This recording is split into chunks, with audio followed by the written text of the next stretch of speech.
यहाँ पर ये सवालिया निशान तो ये बनता है कि क्यों वन विंडो ऑपरेशन नहीं है और क्यों इतने बड़े मसले हमारे सामने आते हैं।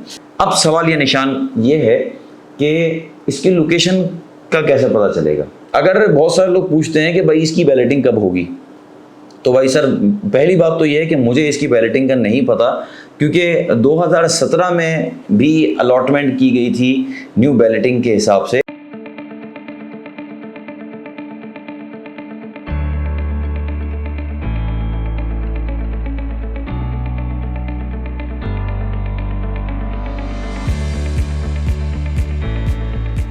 व्यूअर्स अस्सलाम वालेकुम, एक मरतबा फिर DH सिटी कराची की वीडियो बनाने के लिए आपके सामने फिर मौजूद हैं। आज का टॉपिक बड़ा इंपॉर्टेंट है, कई लोग इसके ऊपर डिस्कस कर चुके हैं और DH सिटी में काम करने वाले, इन्वेस्टमेंट करने वाले, उन तक ये रिपोर्ट तो पहुंच गई होगी कि DH सिटी कराची में DH इस्लामाबाद से plot, valley shifted plot Karachi में आए हैं। तो इस पे बहुत सारे सवाल थे और मैं इसकी वीडियो बहुत पहले से बनाना चाह रहा था, लेकिन इन्फॉर्मेशन कंप्लीट ना होने की वजह से वो वीडियो मैं अब तक नहीं पहुंचा सका। कई लोगों के सवाल आते रहते हैं कि DH सिटी कराची जो वैली शिफ्टेड प्लॉट हैं, इस्लामाबाद से शिफ्ट हुए हैं, क्या उसमें इन्वेस्टमेंट करनी चाहिए, क्या वो प्रॉफिटेबल होगा, इसकी लोकेशन क्या आएगी, ये क्या है DH city, DH valley shifted plot. तो इसके ऊपर वीडियो बनाऊंगा मैं। मेरी अपनी इस वीडियो में मेरी कोशिश होगी कि अपने जुमलों को बहुत ही मोहतात अंदाज में आपके सामने पेश किया जाए ताकि किसी की दिल आज़ारी ना हो। इस वीडियो में अगर आपको कोई बात शायद बुरी लग रही हो तो मेरा ये मशवरा होगा कि इस वीडियो को वहीं पर बंद कीजिएगा, इसको कंटिन्यू नहीं कीजिएगा। अगर कुछ ऐसी बात हो, अगर आपको लग रहा हो कि हाँ बिल्कुल सही में बात कह रहा हूँ, तो इसको कंटिन्यू कीजिएगा। और अपने कभी कभार आपको ये वाले कानों से नहीं बल्कि दिल के कानों से सुनना पड़ता है। तो आज अब हम इस वीडियो को शुरू करते हैं। DH इस्लामाबाद वैली में जो सूबेदारान तबके को यानी सर्विसेज बेनिफिट पे प्लॉट दिए गए और वो लोग जो शहीद हुए तो उनके वरसा को प्लॉट दिए गए, वो प्लॉट DH इस्लामाबाद ज़मीन पे दिए गए और वहाँ कोई ज़मीन के तनाज़े की वजह से वो एक अरसे तक उसका मामला जो है था वो पेंडिंग में था और बिल आखिर 2022 में इसकी तैयारी कर ली गई और DH सिटी कराची में इसके प्लॉट को शिफ्ट किया गया। 2008 में मुझे ये इन्फॉर्मेशन मिली कि 2008 में DH इस्लामाबाद वैली के प्लॉट की ट्रांजैक्शन हुआ करती थी, ले बेच हुआ करता था, लेकिन उसकी लोकेशन का पता नहीं था। ट्रांसफ़र सेट बना करते थे, लोग बैंक सेलिंग करते थे, लेकिन उसके बाद बड़ी खामोशी हो गई। सूबेदारान को और शुहदा को जो प्लॉट मिले उसमें बड़ी तादाद थी कि जो प्लॉट बेचना चाहते थी लेकिन वो प्लॉट नहीं बेच सकते थे। इसमें दो कैटेगरीज इनिशियल स्टेज पे अनाउंस की गई और उसी के ऊपर काम होता है, जो कि 125 स्क्वायर यार्ड और 200 स्क्वायर यार्ड के ऊपर थी। टाइमली आगे काम चलता गया। फिर 2022 में इसको DH सिटी कराची में प्लॉट शिफ्ट किए गए और मार्केट में ये न्यूज़ अब तक चल रही है, जो कि अब तक फाइनल नहीं है। ये न्यूज़ ये चल रही है कि इसकी लोकेशन सेक्टर 3, सेक्टर 6, सेक्टर 9 की तरफ दी जाएगी। इसमें प्लॉट्स कितने हैं तो इसमें तकरीबन 14,000 से लेकर 17,000 प्लॉट्स इसमें टोटल हैं, जिसमें से 125 गज और 200 गज की कैटेगरी है। मजीद इसमें कमर्शियल कितने हैं या कोई दूसरी कैटेगरी है वो अब तक पता नहीं चला है। इसके अलावा ये जो प्लॉट दिए जाते थे तो शोहदा वाले प्लॉट थे, उसमें NOC की कंपलसरी होती थी लेना, लेकिन उसके बाद फिर ये पाबंदी भी ख़त्म हो गई। कुछ लोग ये भी कहते हैं कि भाई हमने इसके मास्टर प्लान भी देखे हैं, इसकी लोकेशन कहाँ एग्जिस्ट कर रही है, लेकिन जब तक वो इंफॉर्मेशन डायरेक्ट DH की तरफ से आप तक नहीं पहुँचती तो वो काबिल कबूल नहीं है। अब अगर हम बात करें कि इसको लेना चाहिए नहीं, तो वो फिर मैं थोड़ा सा आगे जाऊंगा, लेकिन ये समझ लें कि इसका वे ऑफ ट्रांसफ़र क्या है। पहले शुरू में सिर्फ DH इस्लामाबाद में इसके ट्रांसफ़र हुआ करते थे। बहुत सारे लोगों ने यहाँ से प्लॉट लिया और वहाँ पर जाके ट्रांसफ़र सेट भेजा और वहाँ पर ट्रांसफ़र होते थे। ट्रांसफ़र होने से पहले आपको सेलर के अकाउंट में पूरी पेमेंट देनी पड़ती थी। वो पूरी पेमेंट का रिकॉर्ड सेलर के पास आता था, फिर वो मेजर साहब के पास जाके साइन करता था और फिर ट्रांसफ़र के स्टैंप लगते थे और फिर वो 2 दिन के बाद आपको यहाँ पर सेट पहुँचता था। उससे पहले आप DH सिटी कराची में इसको वेरीफाई कराते थे, इसको ओके कराते थे, फिर आगे जाके रिकॉर्ड आता था। एक प्लॉट मेरी पहली ट्रांजेक्शन जो हुई, एक प्लॉट मैंने भी लिया। इसकी मैंने जो ट्रांजेक्शन की थी वो जुलाई में की थी और मेरा जो केस जमा हुआ था वो 1 अगस्त को जमा हुआ था और जो डेट मुझे दी गई थी कि 15 अगस्त को ट्रांसफ़र की डेट है। एक तो 15 दिन का टाइम निकालना मेरे लिए बड़ा मुश्किल था क्योंकि मेरा जो बायर था वो ओवरसीज़ बायर था। तो ओवरसीज़ बायर को जस्टिफिकेशन देना, सब चीज़ें बताना, वो थोड़ा सा कॉन्फिडेंस जो है वो लैक हो रहा था। 15 तारीख को वो ट्रांसफ़र नहीं हुआ और जाके 24 तारीख को पता चला कि भाई अब ट्रांसफ़र हो सकता है। वो ट्रांसफ़र होने के बाद मेरे पास जो सेट आया वो अगस्त के बिल्कुल एंड में आया और सारे मामला निमटने के बाद तकरीबन 12 सितंबर गुजर गई और फिर जाके मैं तकरीबन अपनी डील को ख़त्म कर सका। छोटी डील में बहुत सारे हर्डल मुझे पेश आए।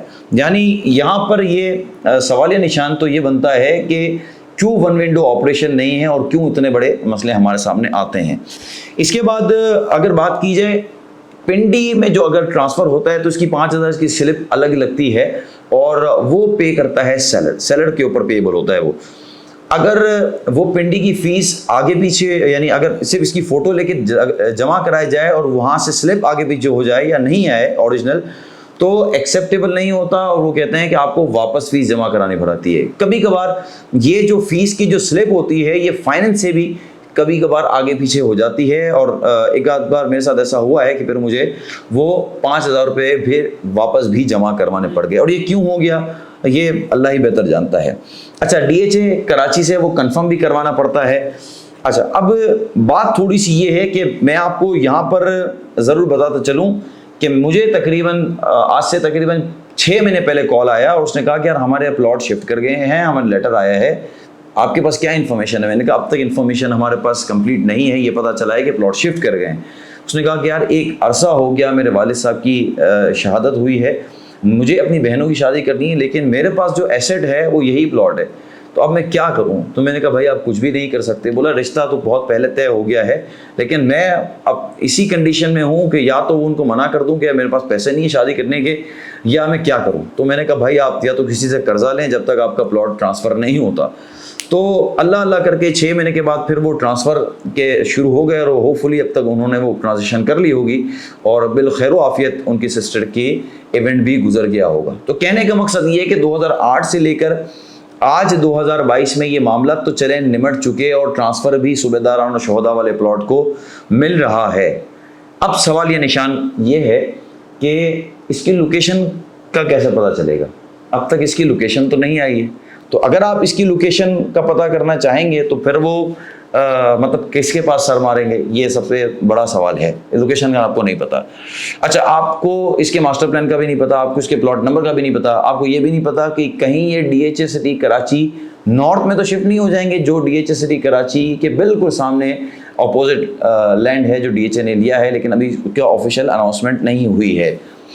अच्छा, अब अगर बहुत सारे लोग पूछते हैं कि भाई इसकी बैलेटिंग कब होगी, तो भाई सर पहली बात तो ये है कि मुझे इसकी बैलेटिंग का नहीं पता क्योंकि 2017 में भी अलॉटमेंट की गई थी न्यू बैलेटिंग के हिसाब से और उस वक्त का जो रेट था 125 गज का वो 37,50,000 का था, क्योंकि 125 गज का उस वक्त सेक्टर 14A-B में जो प्लॉट था वो 60 लाख रुपए ओन प्राइस का था। उस वक्त जो नई अलॉटमेंट्स उन्होंने की थी उस वक्त मार्केट बड़ी उरूज पे थी और नई अलॉटमेंट की थी उसमें जो कैटेगरी थी 125 गज की थी, 250 गज की थी, 300 थी, 500 थी, 600 थी और 1000 गज की ये अलॉटमेंट थी। लेकिन आज भी उसकी लोकेशन का कुछ नहीं पता। 5 साल गुजर गए। तो मेरे कई वो क्लाइंट से बोलते हैं यार हमने प्लॉट दिया भाई आप बता तो दो, किसी से मालूम करके बता दो। तो सर मेरे पास आपकी इस बात का कोई भी जवाब नहीं है, माजरत चाहता हूँ। अब मसला सबसे बड़ा ये आता है कि 2017 की बैलेटिंग अब तक नहीं हुई। इवन सेक्टर 1 या इस तरह के कोई लेटर के ऊपर लोकेशन है, बहुत सारे लोगों ने पेमेंट फुल भी जमा करा दी है लेकिन उसकी लोकेशन का नहीं पता। तो मैं आपको ये कैसे कह सकता हूँ कि DHA वैली शिफ्टेड प्लॉट में आपकी लोकेशन अभी 3 महीने में आ जाएगी, 6 महीने में आ जाएगी, मैं कुछ भी नहीं कह सकता सर। मेरे पास इस बात का कोई भी जवाब नहीं है और मुझे कोई भी ना हम तमाम एजेंट्स को किसी को भी DHA की तरफ से भी अभी तक कोई जवाब मौसूल नहीं हुआ है कि भाई इसकी लोकेशन कहाँ एग्जिस्ट करती है।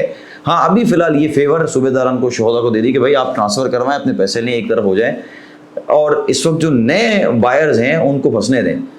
अब लोग कहते हैं कि भाई क्या करें, फिर परचेज़ करें नहीं करें। तो देखें हमारे पाकिस्तान में एक अरसे दराज से ये प्रैक्टिस रही है कि नो रिस्क नो गेन, जिस तरह जिम में होता है नो पेन नो गेन। तो अब बहुत बड़ी तादाद लोगों की वो है कि जो बिल्डर्स के पास काम करते हैं, उसमें कोई ऑफिशियल रिकॉर्ड नहीं होता, आप लेते हैं और उसके बाद अगर बिल्डर खा के पैसे भाग जाए तो आप सर मारेंगे दीवार के ऊपर।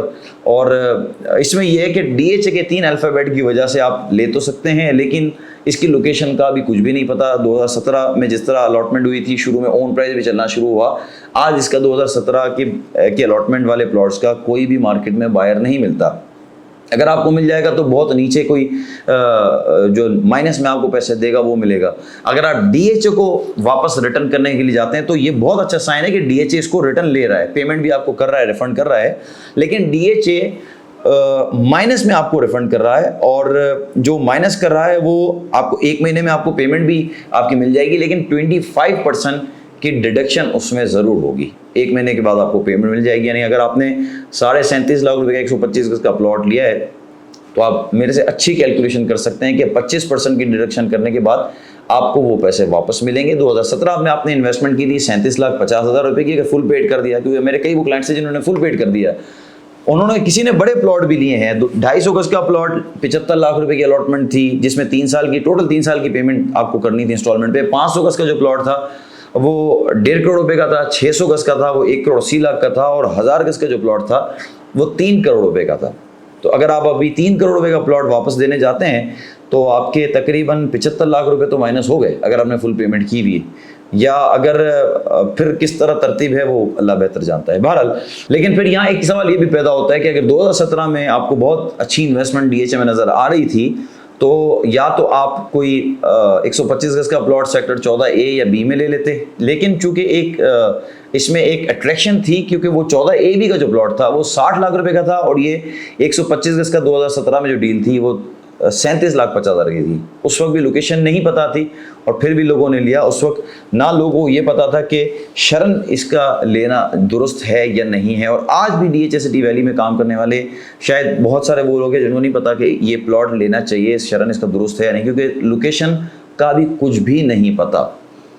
अब अगर मैं बात करता हूं कि एक और टॉपिक को लेके चलूं, सेक्टर 17 का भी एक इशू था। वो DHA ने ये एक पॉजिटिव बड़ा काम किया और फेवर दी अपने उन अलॉटीज को कि जिनको इन्होंने अलॉट किया। उन्होंने कहा कि ठीक है, हम अगर इसकी अभी लोकेशन का इशू है और अभी इसकी लोकेशन का 100% नहीं पता तो हम इसके ट्रांसफ़र देंगे, हम इसको आगे कहीं ना कहीं एडजस्ट करेंगे, लेकिन सेक्टर 17 की लोकेशन का भी अभी कुछ पता नहीं है। हाई जो इसका रेट गया था वो 1 करोड़ 25 लाख का था, उसका जो लो गया था वो 45 लाख रुपए का भी था। आज अगर 70 से 75 लाख रुपए का रेट है तो इस तरह ही ट्रांजेक्शन होती है, प्लॉट नंबर का कुछ भी नहीं पता पूरा। अगर आप इसकी सिचुएशन देखते हैं तो DHA city Karachi, DHA valley में अगर आप प्लॉट लेना चाहते हैं तो मैं आपको पर्सनली ये एक सजेशन ये दूंगा कि अगर आप रिस्क लेना चाहते हैं तो आपकी मर्जी है, शरण मालूम कर लें कि इसका लेना दुरुस्त है या नहीं है, इसकी लोकेशन कब आएगी इसको सोच के नहीं लें। अभी भी आ सकती है लोकेशन, आज अगर 31 लाख रुपए का रेट है तो बढ़ के 50 लाख के भी हो सकता है, 125 स्क्वायर यार्ड का रेट, और गिर के 20 लाख भी हो सकता है, कुछ नहीं कह सकते, लेकिन लेंगे तो अपनी जिम्मेदारी के ऊपर लेंगे। अगर आपके पास अच्छी इन्वेस्टमेंट है तो मैं हमेशा की तरह आपको सजेस्ट ये करूंगा कि उस लोकेशन पे लें कि जहां का मैप भी आ चुका है, DHA की लोकेशन वो एग्जिस्ट करती है, उसका लेटर भी है आपके पास, यानी लेटर भी आपको मिलता है, उसके सेक्टर भी है, उसका प्लॉट नंबर भी है, क्योंकि वो जगह बड़ी अच्छी हैं। DHA की डेवलपमेंट आगे तेज़ी से अब बढ़ रही है, पिछले 2 साल से बहुत तेज़ी से काम हो रहा है, सेक्टर 14 काफ़ी तेज़ी से डेवलप हो रहा है, तो उन जगह जाके आप इन्वेस्ट करें। DHA वैली में लेते हैं तो रिस्क ज़रूर है कि लोकेशन इसकी क्या निकलती है, आगे जाके इसका रेट क्या होता है, वही 2017 की बैलेटिंग वाला ही मामला होता है या कुछ बड़ी फेवर आपको मिलती है, ये कुछ नहीं कहा जा सकता। होपफुली वीडियो आपके लिए प्रोडक्टिव हो। कोई बात अगर आपको आपके दिल आज़ारी का सबब बनी हो तो मैं मादरत चाहता हूँ, मैंने सिर्फ फैक्ट बात की है, इसके अलावा मैंने कोई भी अपनी तरफ से मिला के कोई बात नहीं की है। अपना ख्याल रखिएगा, मिलते हैं इंशाल्लाह नेक्स्ट वीडियो में। अल्लाह हाफ़िज़।